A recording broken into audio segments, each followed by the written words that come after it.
I noticed a lot of people on my Facebook and Instagram have been going through hard times and different things have been happening, and I suddenly had an idea. What's up, everybody? Rivera here, the absolute best LGBTQ comedian in the world. And guess what? I'm a dumbass.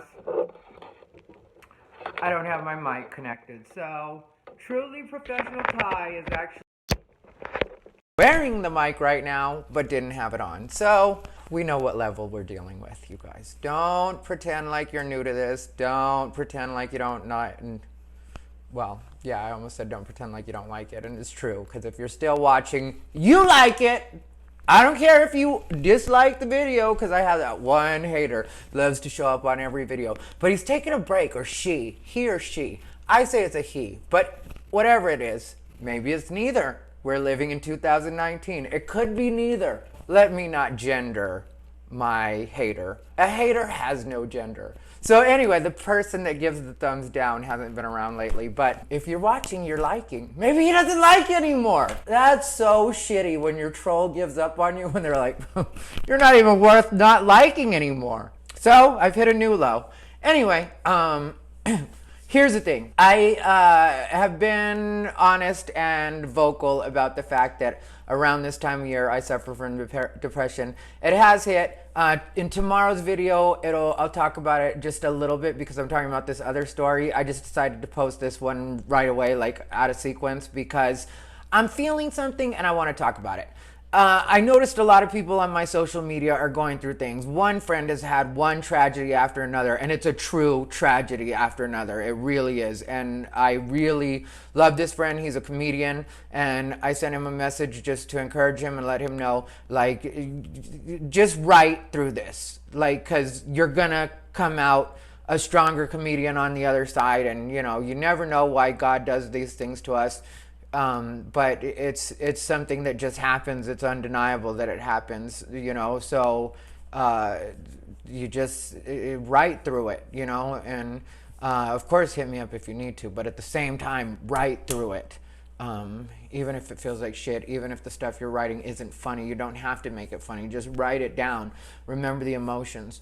But anyway, a lot of my friends in different professions have been going through this, you know, just different walks of life altogether, just like seasonal. A lot of times things happened around Christmas. We're starting to get to that feeling, you know, because it moves fast. You know how it goes. It goes Halloween, and then the next thing you know, it's Thanksgiving, and then before you know it, it's Christmas, and then before you know it, you're celebrating New Year's, and you're like, oh my God, where did it all go? And it's a lot of fun in between, but there's definitely the hard parts if you're, and that's what I want to really get across to people, is you have to force yourself to be out. Like, people notice I'm out right now, you know, and it's because I'm not trying to be shut into my place. If I'm just shut into my place, I know that my mind will just do whatever it wants to do. And I'm fortunate that I've had to work the last 2 weeks. Like, each night I've been working at Tickle Me Comedy Club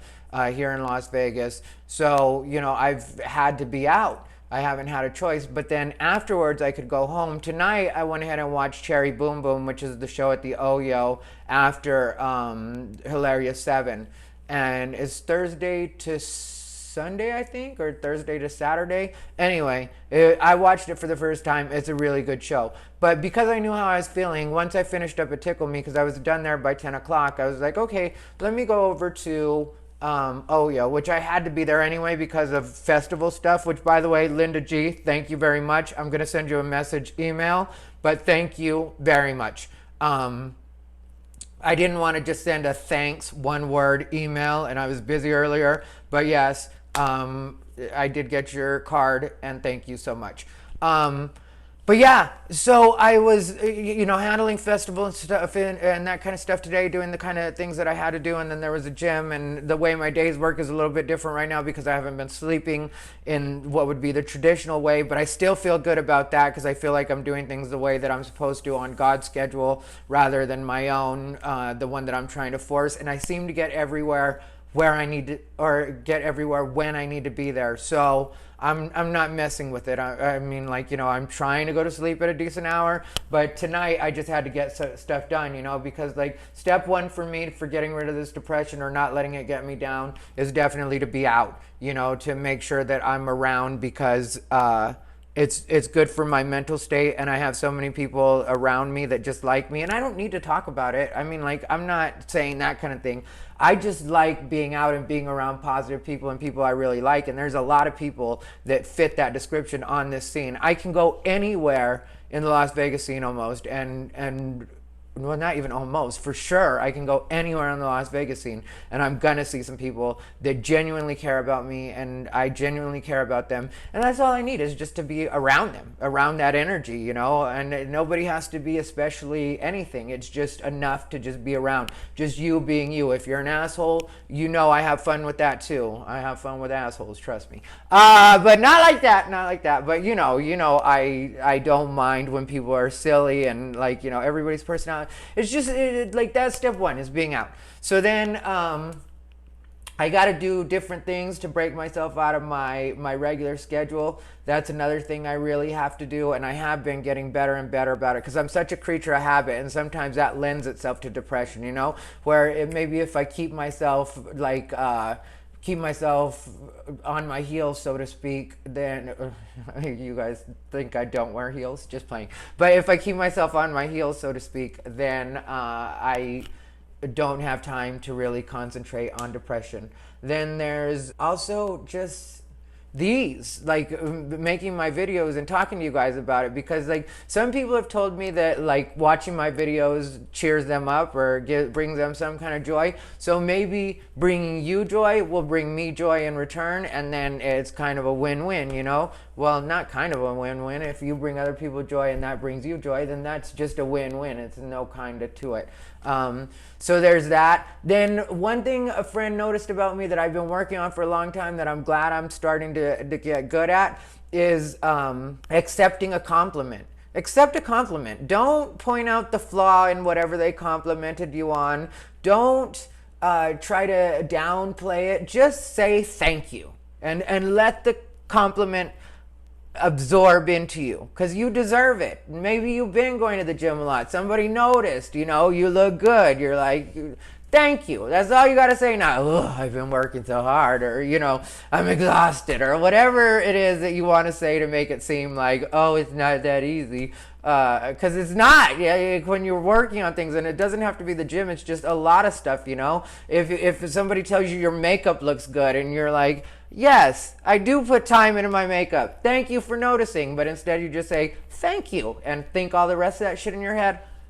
Even if you say that, even if you express the actual gratitude, like thank you, yeah, it's just good. It just feels good to just allow yourself to feel good. And so I really need to make sure that I'm doing that too. Working on the festival has really been helpful to me, and there's more that I could be doing, but for right now I feel like we're running on track, and it really does help that I do like the people that I work with. I mean, like, do we have differences of opinion? For sure. But is there sometimes when you're not fully getting the other person and there's a part of you that's a little frustrated? Yeah, that happens too. But really, if you really like the people and you respect them, then like all of that evens out at the end, because you're like, oh, it takes all of that to make this person that I really like these qualities about. So even that, is a positive to me. Sometimes people think, because I'll get a little bit and this isn't the people that I work with, because we haven't had these issues like this, but because I'll get a little, not even aggressive. I can have heated, and it doesn't even get to heated anymore to me, in my head, like a spirited debate or discussion or even borderline argument with someone that I like and I respect. And it doesn't mean that I don't like you. It doesn't mean I'm getting aggressive with you. It doesn't mean that. It's just sometimes it pays off for both parties to be direct. And sometimes if I'm the first one to be direct, that'll open the door for them to be direct, and then we can both just get it out. You know what I mean? It's just like, all right, well, now you express that. And then I found that a lot of times with people I know, it all comes down to a misunderstanding. It all comes down to like, we don't speak the same language in certain ways, which, you know, like five languages of love or whatever like that. Like that kind of thinking applies to other life too. There's different people that communicate in different ways, and if you're not speaking the same language they are, sometimes if you just like come right out and say it, and you even give a little emotion to it and be like, this is what I'm not fucking getting, and then they'll like, you know, oh well, this is what I'm not getting, and then all of a sudden you'll be, if you're actively listening, you can't be ready to argue.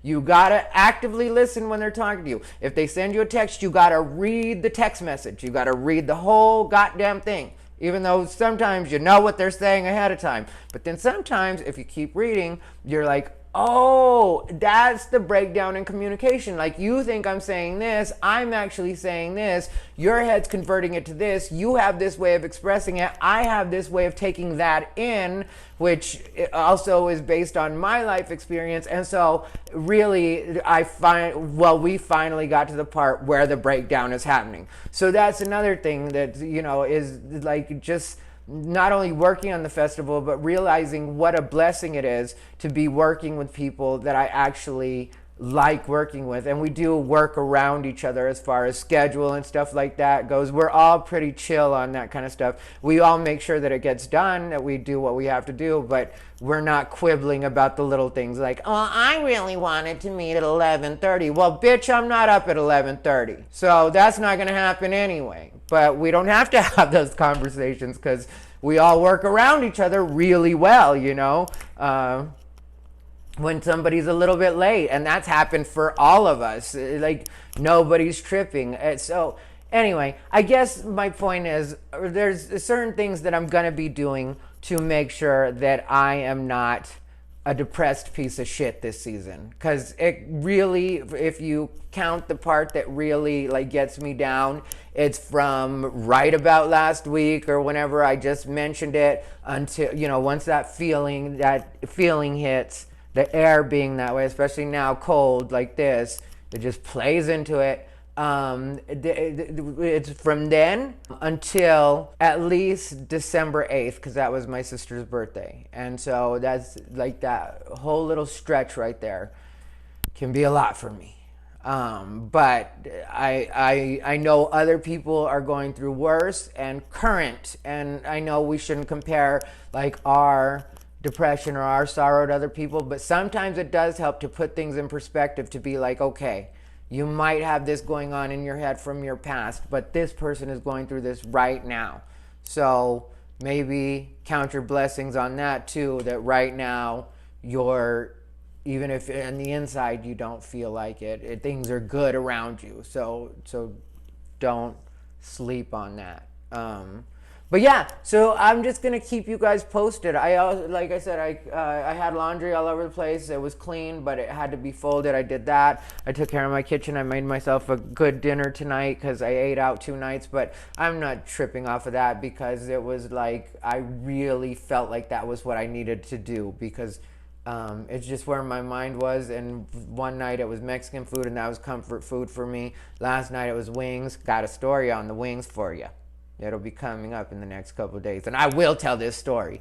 But yeah, so I'm sorry to ramble on for so long. If you guys are fans or friends, whichever, and I don't really, for me personally, I don't make a distinction between the two, because the people that are fans of what I do, comedy fans, you're making my dream come true. Just by supporting, watching, however you support me, you're making my dream come true. So I consider you friends as well as fans, because, yeah, that's almost the most important part of friendship sometimes. It's like, are you helping me in life? Are you helping me get to where I need to be? But anyway, but yeah, so anyway, I'm just going to keep making videos for the next, let's do it through the season, just so I can maybe shake this and you guys can come along with me if you're having a hard time too. Anyway, this has been Ty Rivera, the absolute best LGBTQ comedian in the world.